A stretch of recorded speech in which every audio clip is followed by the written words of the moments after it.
Boys and girls, this is a picture of the underwater camera that we've been watching at Coral City Camera with all our live streaming.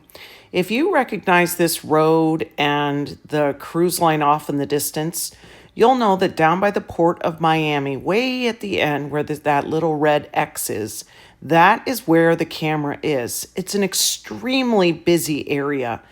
And so the guys at Coral City Camera really want for you to understand that even though this area is very, very busy, there's all kinds of wonderful things going on down there.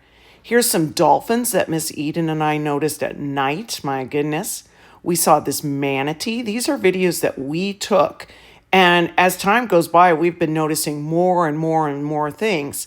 And it kind of is making us realize that even though this camera is in a busy area, there's still so many wonderful things. Look at these fish. They're fighting. Do you see them like scaring them with their big mouth? They're going up to it and going, ah, ah. Hilarious. Oh, these two are fighting as well.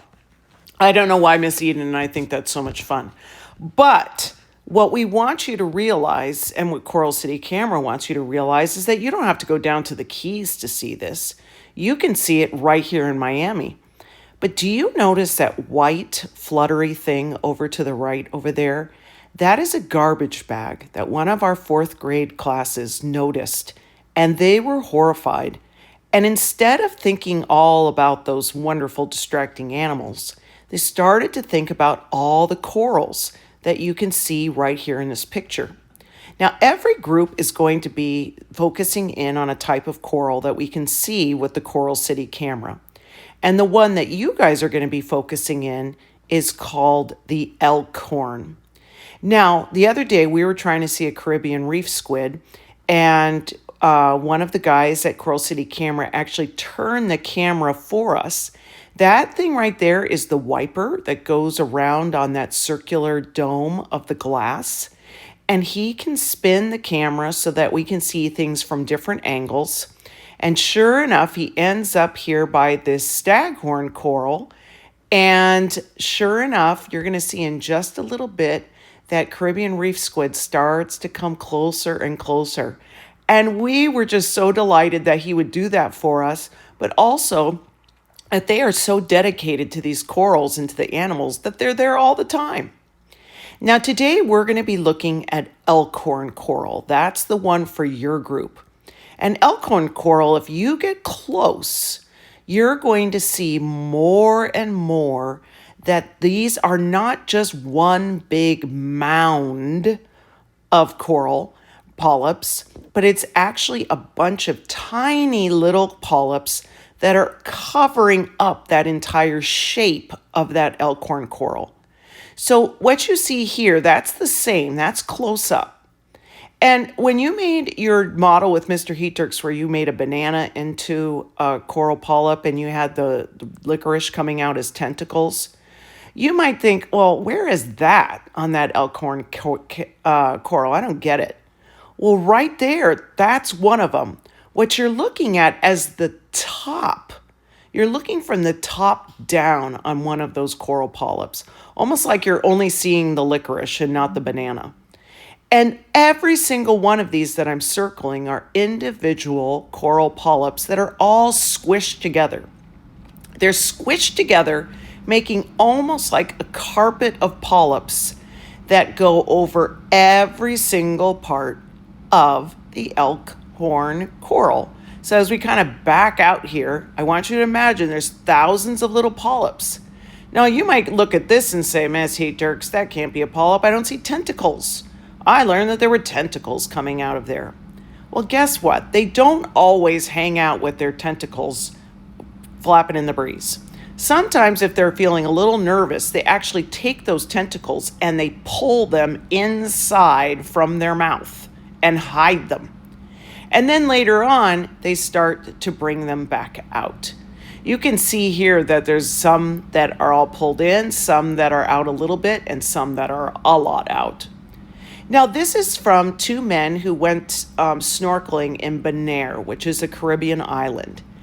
And they went down into the ocean and saw these huge elkhorn corals.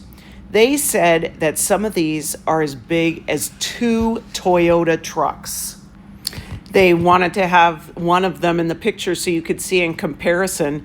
And this is one that they even call the beast because they say it is so big.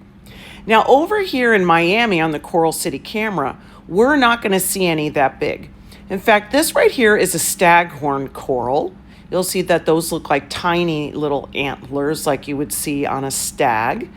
And you can see when you get close up, just like I looked at before, you can see all those little coral polyps all close next to each other. Today, you're going to be focusing in on the staghorn coral. There's an animal called a stag, and it has antlers, and so that's why this is called staghorn, because they do look like antlers. And here in Miami, the staghorn coral is endangered. So they've been doing new and interesting things to try and save it. Watch this team here. So you'll see our divers swimming through this forest of coral trees.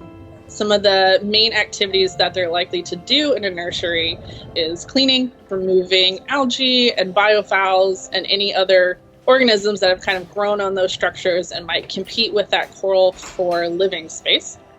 We use very simple materials to work on our trees. We use wire brushes or a chisel to clean the structures themselves. We use clippers to actually cut the coral or cut the monofilament line that the coral is suspended from the tree with. While you can work pretty heavy-handed with the trees themselves, corals are a living animal. It's a very thin layer of animal tissue. So we're very gentle when we're working with the coral itself. Typically, when we suspend a coral fragment, it's maybe a couple of centimeters long or wide. And then after about 9 months, it'll grow to about the size of a football, at which point that is an appropriate size, what we call reef ready, and able to be moved to a nearby restoration site. Now, on what we watch at the Coral City camera, you'll see this time lapse over the last year where they have been doing the same thing of planting staghorn corals. And do you see how with this time lapse, you can see it slowly starting to grow. I'm going to show it to you a little bit faster so that you can see those little tips coming out. Again, this is a short few seconds of a year's worth of growth. So it's pretty exciting what's happening there. Now, something that God did inside the staghorn fern is that, or the staghorn coral, is that it actually will fluoresce under UV light. That ability to do that is actually something that there is, instead of it just being plain like this under regular light, under UV light, that fluorescence, what it does is it protects the coral naturally and acts almost like a sunscreen to protect it from the sun. Since as it gets hotter and hotter, that's one of the things that will make it die. Now today you're going to be going step by step to drawing actually 2 staghorn coral polyps. You're going to be coloring them in these bright fluorescent colors because eventually for the art fair we'll be putting together all of these together into one huge staghorn fern, and we will have it under fluorescent light so it looks just like it does when they do the same thing to their staghorn ferns. Today you are going to be drawing it twice. You're going to be coloring each one, so you'll be coloring in 2. You're going to be using these blues and greens and purples. We have paints and oil pastels. So when you sit down, you're going to take your paper. You can either put a line down the middle or you can fold it in half. You're going to be working together with Ms. Eden. She'll start the movie I'm showing you step by step how to draw. And you will do that with her on the one side, and then you'll repeat it again on the other side, and then you'll go ahead and paint it. So you can go now and get your black pen to begin drawing, and Miss Eden will be ready to help you in just a moment.